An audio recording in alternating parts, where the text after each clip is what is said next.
Bonjour à vous, c'est Yann et bienvenue dans cette nouvelle vidéo dans laquelle on va parler de l'impact du changement climatique, l'impact que peut avoir le réchauffement climatique sur le profil des vins que vous dégustez. Alors, on va faire ça comme toujours sur cette chaîne, sur une vidéo que je vais essayer de garder courte, on va dire. Alors, pour vous présenter le contexte, c'est une vidéo qui m'a été inspirée par un échange que j'ai eu avec des vignerons par rapport à l'impact qu'a le réchauffement climatique sur leurs pratiques viticoles et sur le profil des vins qu'ils produisent. Et suite à cette discussion, ça m'a donné l'idée de vous proposer cette petite vidéo un peu pédagogique en la faisant de la manière la plus synthétique possible sur les points à avoir en tête, ce qui concerne vous en tant que dégustateur, comment les vins qu'on déguste peuvent être impactés par le changement climatique. Alors ce que je vous propose, c'est de vous présenter en fait cette vidéo autour de 4 points clés, pour la structure un petit peu. Dans un premier temps, je vous parlerai un peu de définition, en quoi consiste en fait ce changement climatique. D'autre part, je vous parlerai de l'impact de ce changement climatique sur les vins que vous dégustez, ce sera le deuxième point. Troisième point, je vous parlerai de la parade en termes de pratique viticole, la parade qu'on peut avoir pour minimiser les effets du changement climatique sur le vin. Et quatrième point, on verra au niveau du vignoble, donc pas seulement en France, au niveau du vignoble, quel est l'impact que ça peut avoir par rapport à la localisation du vignoble et par rapport aux vins produits. Voilà, 4 points. Donc premier point, changement climatique. Alors, en quelques mots, donc, comme vous le savez tous, on parle de réchauffement climatique. Donc on parle de température dans un premier temps, c'est-à-dire on fait référence à des étés qui sont plus chauds, des hivers qui sont plus doux, donc ça c'est une chose. Mais quand on parle de changement climatique, on fait aussi référence à l'augmentation d'événements en fait, climatiques un peu extrêmes, on va dire. Par exemple, des épisodes de canicule.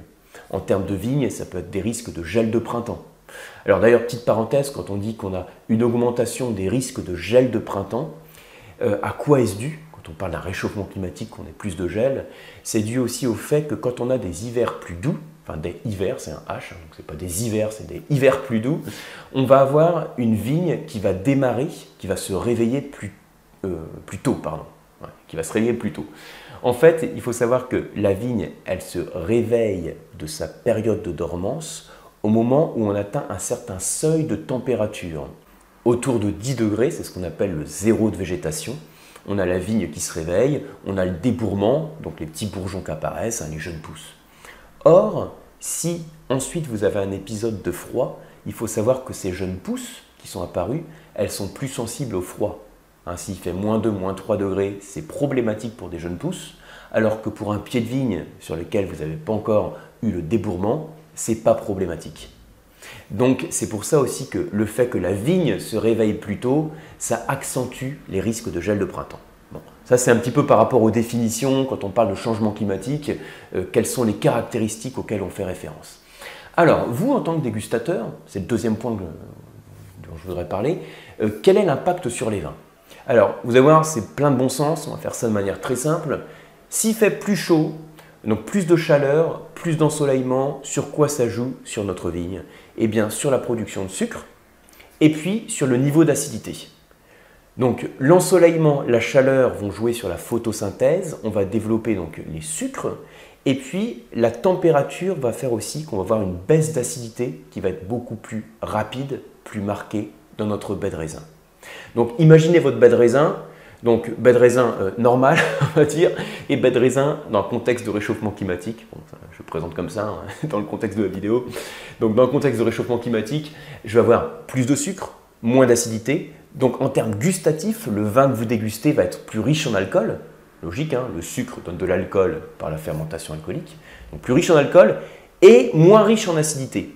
Donc un vin qui va avoir moins de fraîcheur, ce qui va se traduire en termes gustatifs par un vin qui va être plus lourd, par exemple.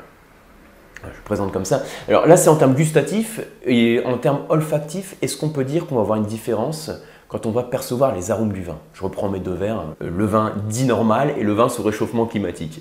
Alors, quand vous avez un changement en termes climatiques, en termes de température, en termes d'ensoleillement, on va aussi favoriser les maturités phénoliques, ce qui va faire qu'on va avoir des arômes et des précurseurs d'arômes dans la baie de raisin qui vont être plus mûrs, voire plus confits. Dans un cas, je vais avoir des arômes qui vont être, alors on va prendre l'exemple d'un vin rouge avec des arômes de fruits rouges frais. Ce même vin, on peut imaginer qu'on va avoir des fruits rouges qui peuvent être de la même nature, mais qui vont être beaucoup plus mûrs, voire confits, voire confiturés, voire macérés à l'eau de vie. C'est l'analogie que je fais parfois entre le fruit qui est sur sa branche, qui est au début plein d'acidité. Quand il mûrit, il prend le soleil, il devient plus mûr, et au bout d'un moment, il est tellement mûr qu'il tombe par terre, il est en surmaturité, voire il fermente. Et on a un petit peu sur les trois étapes de fruits, le fruit d'abord qui n'est pas mûr, le fruit mûr et le fruit en surmaturité, une évolution aussi en termes d'arôme. Et bien c'est la même chose dans la baie de raisin et dans le vin. Donc deuxième point, deuxième clé, l'impact sur les vins, un vin avec plus d'alcool, moins d'acidité et des arômes qu'on peut imaginer plus lourds, avec moins de finesse, moins d'élégance. Troisième point, quel va être, c'était quoi le troisième point? C'était la parade. Alors quelle peut être la parade? Alors de manière intuitive, on veut faire en sorte que notre baie de raisin, elle subisse moins l'impact de ce réchauffement, donc logiquement, on va la récolter plus tôt. On va donc faire des vendanges anticipées, des vendanges plus précoces. Vous savez que dans le Languedoc, il y a 30 ans, et entre eux, il y a 30 ans et aujourd'hui, il y a un décalage de 2 semaines, peut-être 2 semaines et demie entre la date des vendanges. Aujourd'hui, si on fait 2 semaines à 2 semaines et demie plus tôt, c'est aussi pour éviter d'avoir trop de sucre dans la baie de raisin et d'avoir un déficit d'acidité et préserver une certaine fraîcheur. Donc ça, c'est une parade qui est mesurée sur l'ensemble du vignoble où on va anticiper la date des vendanges. Alors ensuite, quand la vigne a chaud, eh bien, elle a soif. Donc il faut faire en sorte de laisser l'eau qui est à disposition, de la laisser à disponibilité pour notre vigne. Qu'est-ce que ça veut dire laisser l'eau à disponibilité pour la vigne? Ça peut vouloir dire aussi en termes de pratique viticole, je parle des parades là, en termes de pratique viticole, d'enlever, de désherber par exemple. On désherbe l'interrang, on enlève donc les herbes, les autres plantes qui captent l'eau pour laisser l'eau à disposition pour la plante. Alors on pourrait dire aussi, on peut éventuellement irriguer. Alors vous savez qu'en France, l'irrigation est très réglementée. Pour la plupart des vins d'appellation, elle n'est pas autorisée. Pour quelques appellations du Sud, ça peut être le cas. Mais de manière générale, elle n'est pas autorisée. On peut imaginer qu'on ait une évolution de la législation pour autoriser l'irrigation. Même si entre nous, parler d'irrigation dans un contexte de réchauffement climatique, ça ne va pas forcément dans le bon sens. Ensuite, l'autre point, j'ai parlé de l'apport en eau, d'anticiper la date des vendanges. On peut faire aussi en sorte de protéger la baie du soleil, de l'ensoleillement direct. Par exemple, en laissant des feuilles, c'est plein de bon sens, quand on laisse des feuilles, on fait en fait une barrière physique à l'ensoleillement direct sur la baie de raisin. Et donc, non seulement il y a moins de luminosité, mais il fait aussi plus frais. Donc les deux effets, moins de luminosité, plus de fraîcheur. Donc dans les deux cas, ça contribue à éviter les montées de sucre trop rapides et les déficits d'acidité. Donc tout ça, ça va dans le même sens. Là, je vous parle de pratiques viticoles dans les parades, mais on peut aussi penser à adapter les cépages, le choix des raisins. Vous savez qu'il y a des cépages des raisins qui sont adaptés pour les climats frais, d'autres pour les climats plus cléments. On a déjà parlé à plusieurs reprises, c'est les notions de cépages à maturité précoce ou tardive. On va avoir une remontée des cépages à maturité tardive sur des vignobles plus septentrionaux. On peut imaginer dans le Bordelais d'avoir plus de Cabernet Sauvignon que de Merlot par exemple. Il y a des essais qui sont faits dans le Bordelais, pas en remplaçant, mais en tout cas en testant des cépages comme l'Albarino, ce cépage espagnol, qui viendrait, alors pas forcément là encore en remplacement, mais en complément peut-être du Sauvignon. Ou alors, en complément de notre sémillon qu'on utilise pour les vins de pourriture noble, on peut imaginer qu'on va trouver le petit Mansin dans le sud-ouest. Il y a des essais qui sont faits dans ce sens. Donc ça, c'était pour les troisième points, un peu les parades qu'on peut avoir autour de ça. Et quatrième point, pour rester sur un format court, quel est l'impact que ça peut avoir sur le vignoble en quelques repères clés?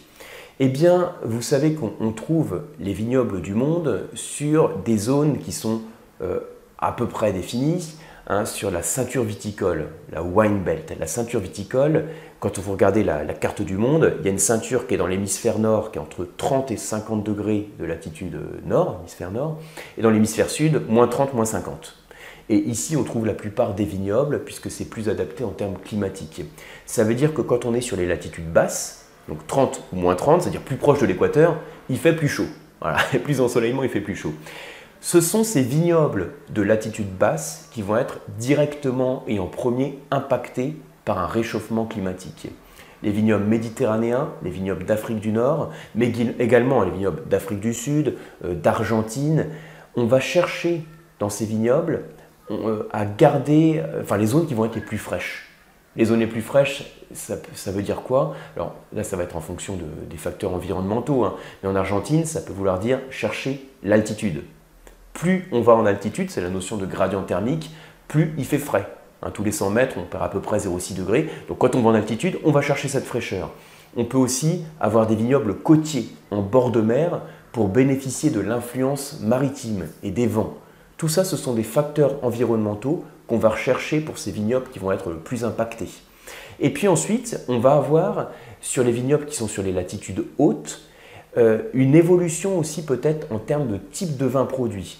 Actuellement, on a sur les latitudes basses, pour faire simple, hein, alors plus une occurrence de vin rouge, là c'est vraiment pour faire simple, hein, donc c'est un peu un raccourci, vous lâchez pas dans les commentaires, c'est plus un repère.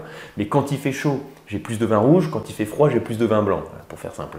Donc quand je suis sur les latitudes hautes, quand je vais en Champagne, j'ai des vins blancs et j'ai des bulles, on peut imaginer qu'on va avoir aussi plus de vins rouges qui vont être produits, et que sur les vignobles qui sont très au nord, les vignobles d'Angleterre, les vignobles de Norvège, de Suède, hein, où on est sur des 60-62 degrés de latitude nord, où on va avoir plus de vin qui va être produit. Aujourd'hui, on a une viticulture qui est très confidentielle. On peut imaginer qu'on va avoir des vignobles qui vont se développer dans ces pays viticoles. D'ailleurs, il y a des grandes maisons champenoises qui ont commencé à investir aussi en Angleterre, puisque par rapport au climat, on est en mesure d'y produire de jolis vins effervescents.